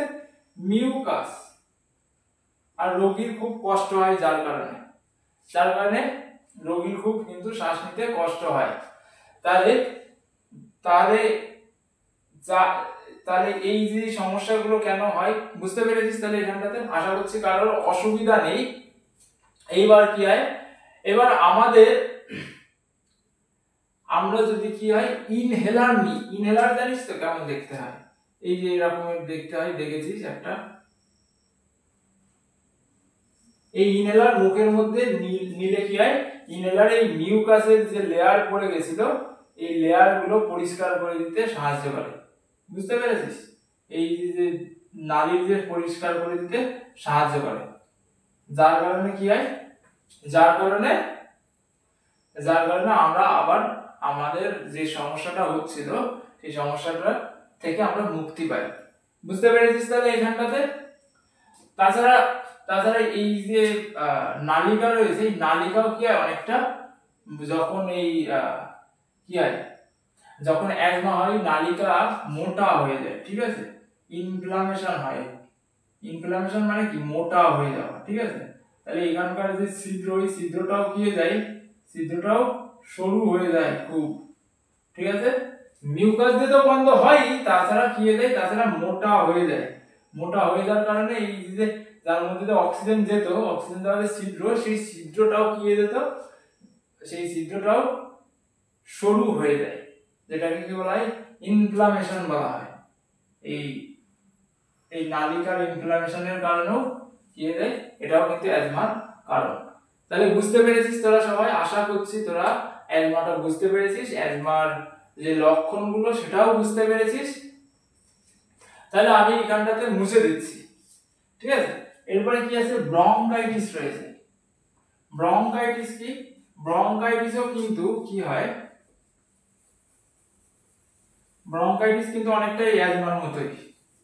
বুঝতে পারলি? ব্রঙ্কাইটিসের নাম থেকে বুঝতে পারছিস ওটাই কি হয়, আমাদের যে ব্রঙ্কাসটা রয়েছে এই ব্রঙ্কাস ক্ষতিগ্রস্ত হয়, ঠিক আছে? ব্রঙ্কাস ক্ষতিগ্রস্ত হয়, ব্রঙ্কিওল গুলো ক্ষতিগ্রস্ত হয়, এইগুলো কি হতে পারে, ক্ষতিগ্রস্ত হয়। বুঝতে পেরেছিস? তাহলে কি হয়, আমাদের শ্বাস নিতে যার কারণে কষ্ট হয়, ক্ষতিগ্রস্ত হতে পারে, অথবা ইনফ্লামেটেড হয়ে যেতে পারে। ইনফ্লামেটেড মানে কি, মোটা হয়ে যাওয়া। এই নালীটা যদি মোটা হয়ে যায় তাহলে হাওয়া যাওয়ার পথ তো সরু হয়ে যাচ্ছে, দেখতে পাচ্ছিস তো, পথ সরু হয়ে গেছে। তাহলে পথ যখন সরু হয়ে যাবে তখন কি এর মধ্যে দিয়ে বেশি ভালোভাবে বায়ু নির্গমন নির্গমন কি ভালো হবে? হবে না। যার কারণে এখান থেকে কার্বন ডাই অক্সাইডও আর অক্সিজেনও ভালো মতো বের হতে পারবে না। তার ফলে কি হয়, তার ফলে আমাদের নিঃশ্বাস নিতে কষ্ট হবে। তাহলে এই যে ব্রঙ্কাইটিস, এই ব্রঙ্কাইটিসের ফলেও কিন্তু আমাদের নিঃশ্বাস নিতে কষ্ট হয়। এবং ব্রঙ্কাইটিস কি কারণে হতে পারে, সিগারেট খেলে ব্রঙ্কাইটিস হতে পারে, আবার কি হতে, বায়ু দূষণের বিভিন্ন ধরনের পদার্থ কি হতে পারে, এই যে ব্রঙ্কাস রয়েছে সেই ব্রঙ্কাসটাকে কি করে দিতে পারে, ক্ষতিগ্রস্ত করতে পারে, তার ফলেও হতে পারে। আবার কি হতে পারে, আবার বিভিন্ন ধরনের ব্যাকটেরিয়া, এই ব্যাকটেরিয়া যদি ইনফেকশন করে এই ব্রঙ্কাস ব্রঙ্কিওল গুলোকে, তাহলেও কিন্তু কি হয়ে যেতে পারে, তাহলেও ব্রঙ্কাইটিস হতে পারে। বুঝতে পেরেছিস? ব্রঙ্কাইটিস তাহলে ব্রঙ্কাইটিস আর কি, ব্রঙ্কাইটিস আর হলো অ্যাজমা সোজাই আছে। অ্যাজমা বা হাঁপানি যদি পারিস তাহলে ব্রঙ্কাইটিসও পারবি। এখান থেকে অত বেশি প্রশ্ন আসে না, এমনি একটুখানি জেনে রাখ। বুঝতে পারলি তাহলে এখানটাতে? আচ্ছা, এরপরে কি আছে, এরপরে আছে ক্যান্সার। ক্যান্সারটা একটুখানি ভালো করে বুঝতে হবে। ধূমপান করলে ক্যান্সার হতে পারে, এটা হলো 1 নম্বর কারণ। তোদের অনেকেই এখন কি করছিস, তোদের অনেকেই এখন চেইন স্মোকার হয়ে গেছিস, এখন বড় হয়ে গেছিস, তো ক্লাস 10-এ উঠে গেছিস, যার কারণে কি ধূমপান করা শিখে গেছিস। তাহলে এই ধূমপানের কারণেও কিন্তু ক্যান্সার হতে পারে। বুঝতে পেরেছিস? আচ্ছা, তাছাড়া বিভিন্ন ধরনের তামাকজাত দ্রব্য কি করে, খৈনি খেলে কি মুখের মধ্যে রেখে দেয় এখানটাতে, তাহলে খৈনি খেলেও কিন্তু কোথায় ক্যান্সার হতে পারে, মুখে ক্যান্সার হতে পারে। তাহলে ধূমপান হলো ক্যান্সারের প্রধান কারণ। তাহলে কেন ধূমপান করলে কেন ক্যান্সার হয়? কারণ ধূমপানের মধ্যে বিভিন্ন ধরনের কি থাকে, বিভিন্ন ধরনের কেমিক্যাল থাকে। মানে ধূমপানের যে ধোঁয়া, সেই ধোঁয়ার মধ্যে অর্থাৎ সিগারেটের যে ধোঁয়ার মধ্যে বিভিন্ন ধরনের কি থাকে, বিভিন্ন ধরনের কেমিক্যাল থাকে, যে কেমিক্যাল গুলো আমাদের ক্যান্সার সৃষ্টি করতে সাহায্য করে। বুঝতে পারলি? যেরকম সায়ানাইড থাকে, তারপরে কি থাকে, নিকোটিন থাকে। এইগুলো কি করে, এইগুলো আমাদের শরীরের জন্য ক্ষতিকর। আমরা যদি সেটাকে ইনহেল করি, মানে ভিতরে নিয়ে যাই, তাহলে কি হতে পারে, আমাদের ফুসফুসে সমস্যা হতে পারে। বুঝতে পেরেছিস? আমাদের ফুসফুস সাধারণত পিঙ্ক কালার, কিন্তু যারা ধূমপায়ী তাদের ফুসফুস কি হয়ে যায়, কালো রঙের হয়ে যায়। এই যে অ্যালভিওলাই গুলো রয়েছে, এইগুলো কি হয়ে যেতে পারে, এইগুলোর কোষ মরে যেতে পারে। এই ব্রঙ্কিওল গুলোর যে সরু কোষ, সরু যে এইগুলো তো আরো সরু, এত মোটা না, এটা আস্তে আস্তে ভিতরে কি আরো সরু হয়ে যায়, এরকম সরু হয়ে যায়। ঠিক আছে? তাহলে এইগুলো কি হয়ে যেতে পারে, এটা ভিতরে কি অনেক সরু হয়ে যায়। বুঝতে পারলি? তাহলে কি হয়, এইগুলো আস্তে আস্তে করে ধূমপানের কারণে এইগুলো নষ্ট হয়ে যায়। এগুলো নষ্ট হয়ে গেলেও কি তার থেকে ক্যান্সার হয়ে যেতে পারে। তাহলে ধূমপান হলো প্রধান কারণ। তারপরে কি রয়েছে, ইউভি রশ্মি, ইউভি রে এর সংস্পর্শে আসলেও কি হতে পারে, ক্যান্সার হতে পারে। তারপরে কি আছে, তেজস্ক্রিয় পদার্থ, তেজস্ক্রিয়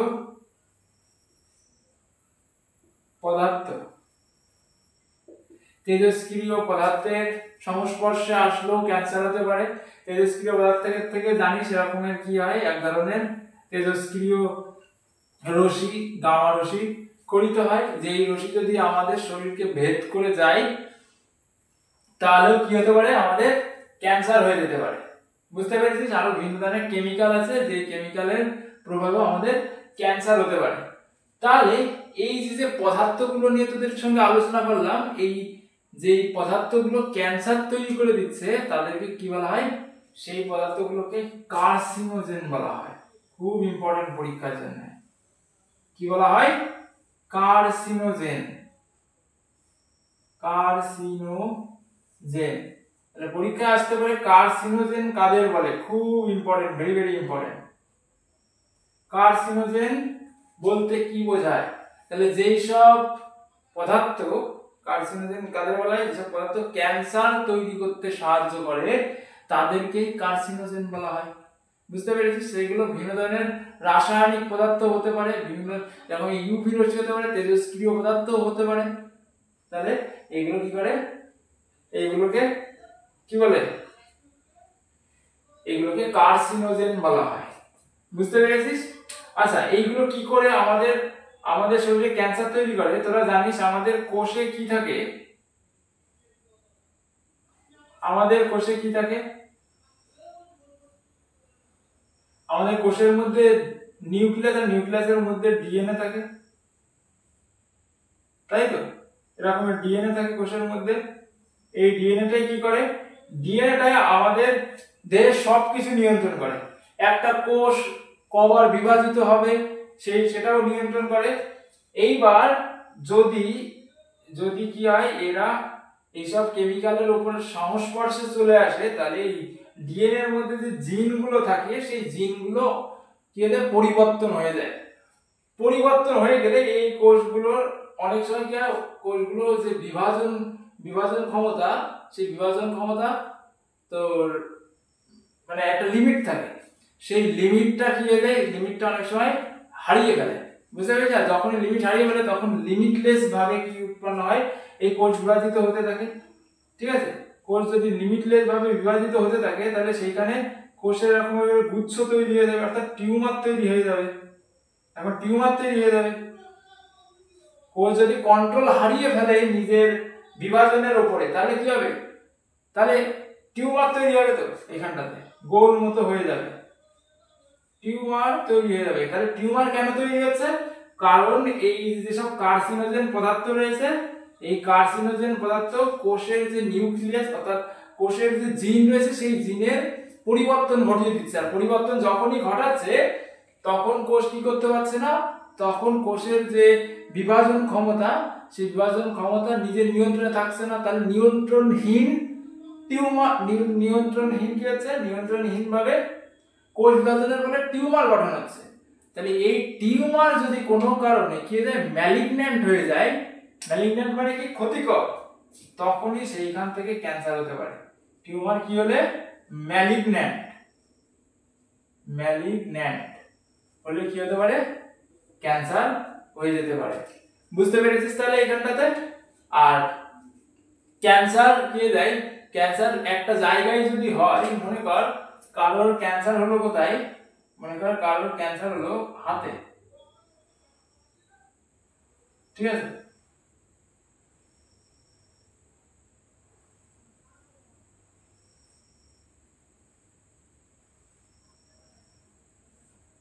এই মনে কর হাত, ঠিক আছে, এই হাতের এখানটাতে ক্যান্সার হলো, বুঝতে পারলি? তাহলে হাতে যদি ক্যান্সার হয়, সরি হাতে না, মনে কর যে কোনো একটা জায়গায় ক্যান্সার হলো, তাহলে এই ক্যান্সারটা যেই জায়গায় হলো, মনে কর এই হাতে হলো, হাতের থেকে কোথায় চলে গেল, ছড়িয়ে মনে কর এই মাথার উপরে ক্যান্সার হয়ে গেল, এইখানটাতে চলে আসলো ক্যান্সার। বুঝতে পেরেছিস?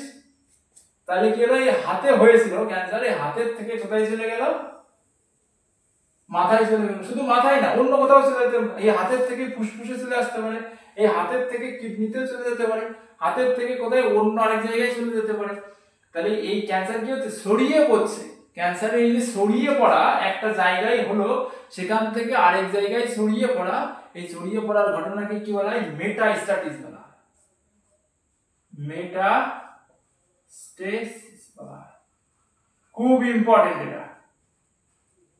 মেটাস্টেসিস বলতে কি বোঝায়, ক্যান্সার কোষের ছড়িয়ে পড়ার ধারণা, ছড়িয়ে পড়াকে কি বলা হয়, মেটাস্টেসিস বলা হয়। বুঝতে পেরেছিস? তাহলে পরীক্ষার জন্য খুব ইম্পর্টেন্ট। তাহলে তিনখানা প্রশ্ন বললাম, কার্সিনোজেন বলতে কি যায়, কাদেরকে কার্সিনোজেন বলা হয়, তারপরে কি মেটাস্টেসিস বলতে কি বোঝায় এটা, তারপরে অ্যাজমা বলেছি, তারপরে এখানটাতে ক্রমবর্ধমান জনসংখ্যার সমস্যা থেকে বলে দিলাম। তাহলে এই যেগুলো বলে দিচ্ছি, এইগুলো যদি তোরা নোট করিস, নোট করে নিজেরা বাড়িতে একবার পড়িস, তাহলে আমার মনে হয় না যে কোথাও তোদের প্রশ্ন বাঁধবে। বুঝতে পেরেছিস তাহলে এইখানটাতে? আচ্ছা, তাহলে এইখানটাতে তোদের সবার কমপ্লিট হয়েছে, সবাই বুঝতে পেরেছিস এইখানটাতে মেটাস্ট্যাটিস কি, তারপরে কার্সিনোজেন কি। তাহলে এই যে কার্সিনোজেন বারবার বলছি, কয়েকটা কার্সিনোজেনের নাম তোদের কি করতে হবে, মনে রাখতে হবে। কয়েকটা কেমিক্যালের নাম, যেই কেমিক্যালের থেকে কি হতে পারে, ক্যান্সার হতে পারে। ঠিক আছে? আচ্ছা মুছে দিচ্ছি আমি এইটুকু, তারপরে দেখ কয়েকটা কার্সিনোজেনের নাম কি কি। যেরকম ধর আর্সেনিক, আর্সেনিকের কথা আমি আগেই বলেছিলাম, আর্সেনিক। আচ্ছা, এই যে আর্সেনিকের কথা তোদেরকে বললাম, আর্সেনিকে প্রথমেই তোদের বলেছিলাম হাতে কি হয়, হাতে একটা সমস্যা দেখা দেয়, তাই না? হাতে এই যে মার্কার দিয়ে আমি দাগিয়ে দিয়েছিলাম তো, কালো কালো গুটি গুটি হয়ে গেছিল, এই মনে কর হাত,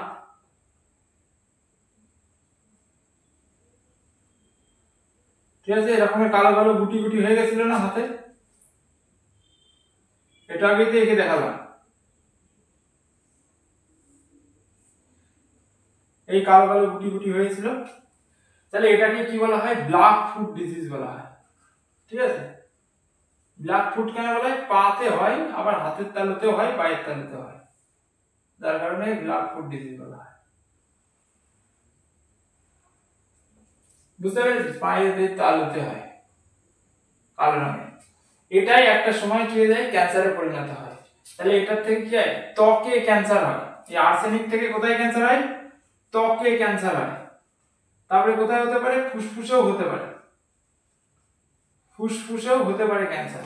আর আরেকটা জায়গাও আর্সেনিকের থেকে ক্যান্সার হতে পারে, সেটা কোথায় হতে পারে, আমাদের যে যকৃৎ রয়েছে, তারা সবাই যকৃৎ জানিস, যকৃৎ কোথায় থাকে, ওই যেটা বলিস মুরগি যেটা ঘাস মেটে এরকমের দেখতে হয় না, বইয়ে তোরা সব চিত্র পড়েছিস, এখন মনে করতে পারছিস না।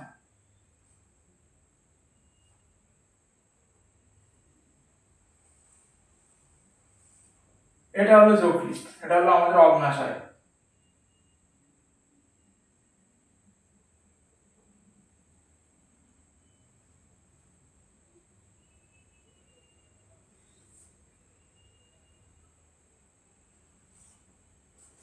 বুঝতে পারলি? তাহলে এটা হলো যকৃৎ।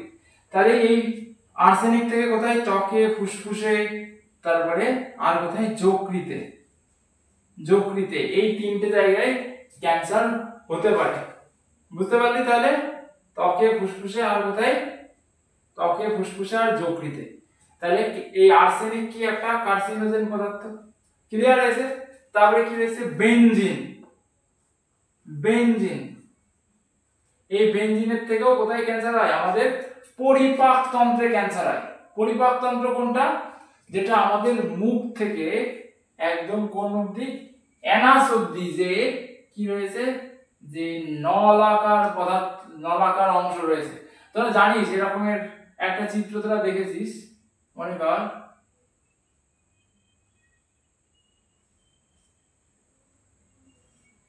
এরকমের দেখেছিস না তোরা?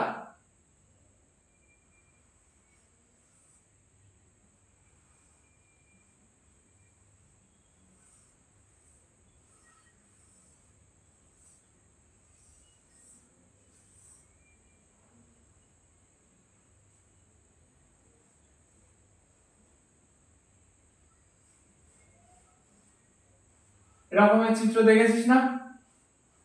এই যে চিত্রটা এখন আঁকছি, এই যে সব নলের মতো যে অংশগুলো, এই টোটাল এই মুখের থেকে, মুখ বিবরের থেকে একদম এই নিচের যে অ্যানাস,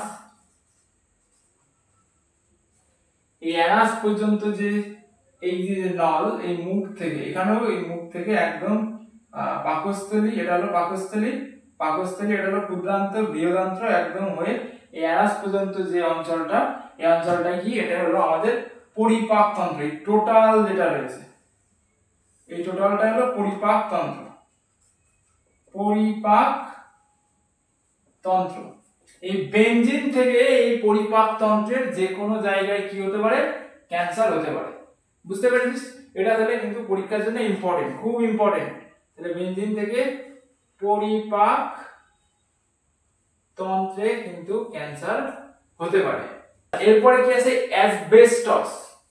অ্যাসবেস্টস থেকে কিন্তু আমাদের এই ফুসফুসে কি হতে পারে? ক্যান্সার হতে পারে। অ্যাসবেস্টস থেকে, অ্যাসবেস্টস জানিস তো, ওই যে তোদের বাড়িতে দেখবি যে অনেকের এরকমের মোটা টিন দিয়ে লাগানো থাকে রান্নাঘরে, দেখেছিস এরকমের মোটা টিন? ওটা, ওই টিনটা আসলে কি দিয়ে তৈরি? অ্যাসবেস্টস দিয়ে তৈরি। যারা অ্যাসবেস্টস কারখানায় ক্লাস করে, তাদের এই অ্যাসবেস্টসের যে গুঁড়ো, অ্যাসবেস্টসের গুঁড়ো যদি তোরা দেখিস শীষের তলায়, মাইক্রোস্কোপের তলায়, তাহলে এরকমের সুসাল, ছোট ছোট কিসের মতো? এরকমের সুইয়ের মতো সুসালো। এবং এইগুলো কি হয় না? ডিগ্রেড হয় না। আমাদের শরীরের মধ্যে যদি প্রবেশ করে, এই ফুসফুসের মধ্যে প্রবেশ করে, ইনহেল করার ফলে এই ফুসফুসের মধ্যে প্রবেশ করে, প্রবেশ করলে আমাদের শরীরের যে মেকানিজম রয়েছে, সেই মেকানিজম কি করতে পারে না? যে অনাক্রাম্যতা, অনাক্রাম্যতা কি করতে পারে না? এগুলো ডিগ্রেড করতে পারে না। বুঝলে? এগুলো ডিগ্রেড একটা সময় অনেকদিন থেকে থেকে এটা কিসে পরিণত হয়ে যায়? টিউমার হতে পারে, ক্যান্সারে পরিণত হতে পারে। তাহলে ফুসফুসে ক্যান্সার হতে পারে। আর প্লুরাতে, এই যে ফুসফুসের বাইরে যে আবরণী পর্দা, দ্বিস্তরী আবরণী পর্দা, এই যে এখন যেটা দেখাচ্ছি, এটা ওই জন্যই রেখে দিয়েছিলাম। তাহলে এই দ্বিস্তরী আবরণী পর্দা, অর্থাৎ এই প্লুরাতেও কি হতে পারে? এই প্লুরাতেও ক্যান্সার হয়ে যেতে পারে। প্লুরা বুঝতে পেরেছিস? তাহলে এই যে ফুসফুসের পাশ দিয়ে যে দ্বিস্তরী আবরণী পর্দা রয়েছে, এই দ্বিস্তরী আবরণী পর্দা, এই দেখে পাশে এই যে দ্বিস্তরী আবরণী পর্দা, ঠিক আছে? এটাকে কি বলা হয়? প্লুরা বলা হয়। এই প্লুরাতে কিন্তু ক্যান্সার হতে পারে। তাহলে আমরা কি কি জানলাম? আচ্ছা, আরেকটা রয়েছে তোদের, আরেকটা কি? আরেকটা হলো কোল্টার। কোল্টারের থেকেও আমাদের কোথায় ক্যান্সার হতে পারে? থেকে আমাদের ফুসফুস আর ত্বকে ক্যান্সার হতে পারে। বুঝতে পেরেছিস? তাহলে এটা তোদের একটুখানি মুখস্থ রাখতে হবে। পরীক্ষায় কিন্তু 5 নম্বরের প্রশ্নে আসতে পারে। কি আসতে পারে? বলে দিতে পারে যে কয়েকটা অ্যালার্জেনের নাম লেখো, সরি, কয়েকটা কার্সিনোজেনের নাম লিখো, যে কার্সিনোজেন গুলো কি করছে? দেখ, শখ করে তোদের লিখতে হবে যে কার্সিনোজেন গুলো কি করছে, যে কার্সিনোজেন গুলো ক্যান্সার তৈরি করে, সরি মানুষের বিভিন্ন জায়গায় ক্যান্সার সৃষ্টি করে। তাহলে প্রথম কার্সিনোজেন কি? আর্সেনিক। আর্সেনিক তাহলে মুখস্থ করবি, আর্সেনিকে কোথায় ক্যান্সার হচ্ছে? আর্সেনিকে ত্বকে, ফুসফুসে, ত্বকে, ফুসফুসে, আর কোথায় ক্যান্সার হচ্ছে? ত্বকে, ফুসফুসে আর যকৃতে ক্যান্সার হচ্ছে। যকৃত। বেনজিন থেকে, বেনজিনটা ইম্পর্টেন্ট, বেনজিন থেকে বেশি ইম্পর্টেন্ট বেনজিন। পরিপাক তন্ত্রে ক্যান্সার হচ্ছে, পরিপাক তন্ত্রে বেনজিন থেকে ক্যান্সার হচ্ছে। তারপরে কোথায়? অ্যাসবেস্টস। অ্যাসবেস্টস, অ্যাসবেস্টস থেকে কোথায় ক্যান্সার হচ্ছে? এই যে প্লুরা পর্দা, এটা কিন্তু ফ্লুইড দিয়ে তৈরি। এই প্লুরা পর্দা, এই প্লুরা পর্দার এই দুই স্তরী পর্দার মাঝে কি থাকে? ফ্লুইড থাকে, যাতে করে ফুসফুসে কোনো রকমের ক্ষতি না হয়, বাইরে আঘাত না হয়। অ্যাসবেস্টস থেকে প্লুরাতে আর কোথায়? ফুসফুসে ক্যান্সার হচ্ছে। বুঝতে পেরেছিস? তাহলে তারপর কি রয়েছে? আর্সেনিক, বেনজিন, অ্যাসবেস্টস আর কি? Arsenic, benzene, asbestos,